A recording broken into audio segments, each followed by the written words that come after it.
What are the most common mistakes that distributors make when trying to implement a CRM solution? I think I'd mention two things, and these are really the mistakes that came up over and over in our research, both unaided, distributors just offered them to us, and we asked, what would you really want to share with another distributor who's considering using it for the first time or trying to really get beyond the initial stages and get more and more out of the CRM tool? We have often heard two things. One was, don't go too far too fast. And I just mentioned this a moment ago, but there's a tendency in a CRM to look at it as a software tool. It's really easy to get caught up in a lot of excitement about a lot of the features, a lot of the benefits, and look at it as a big, almost a smorgasbord of solutions that you can use and try to do everything all at once. A better approach is to pick a couple of tools, a territory or a select number of salespeople who you know will be open to it and will know how to use it, and roll it out in a way that you build credibility and generate some early successes. And that credibility and those early successes can then be used to go to the rest of the sales force and show them how CRM is not just hype, it's actually something that can help them. And you can grow from there.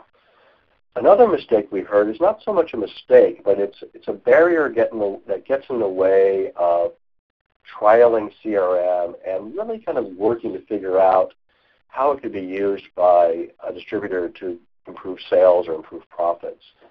And this is a kind of an obsessive focus on return on investment, or ROI. It's a very common question. Distributors are practical businessmen. They know they have to return or achieve an acceptable return on investment of anything that they do, whether that's an investment of their time or whether it's a capital expense. But we also heard from experienced distributors that the barriers to adopting CRM are not high, and the ROI, figuring out what's going to be an ROI for your business, is really going to be a bit of discovery as you start using it. You can adopt CRM, and actually CRM is offered today not just as a traditional software that you get a license for and run on your own computers and your own servers. You can also obtain CRM today through the cloud as a cloud-based service. What that does is it makes the cost or the barriers to adopting CRM very much lower than they used to be. As distributors are thinking about ROI, they should think about it in terms of outcomes that they achieve they would not have achieved without CRM, as well as things that they're doing today that they can stop. Now, the new outcomes that CRM can help enable are things like better win rates, higher customer retention, moving new products through the sales process faster, ultimately growing sales and growing profits. The things that distributors can stop doing once they have CRM, a lot of those go to data. So sometimes when distributors want to make a decision around CRM, they send a spreadsheet out to the field, and they ask the salespeople or the sales managers to fill in the data, send it back to management so the decisions can be made. Once a distributor has CRM, they can stop doing that. The information is at their fingertips, and they can use it anytime they want. Great. Thank you, Mark.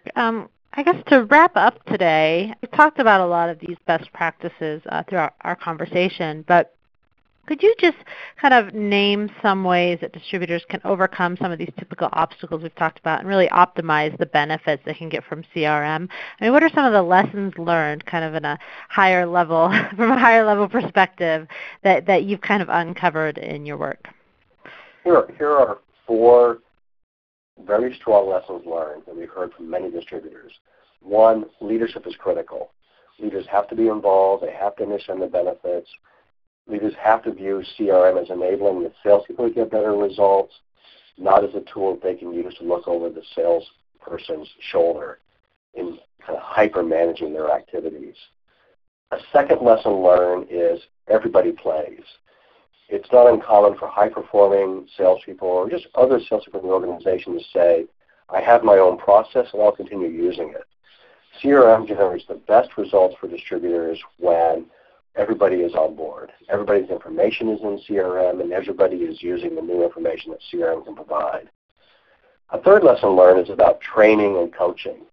It's important to launch CRM with enough training at the beginning so all salespeople are comfortable using it.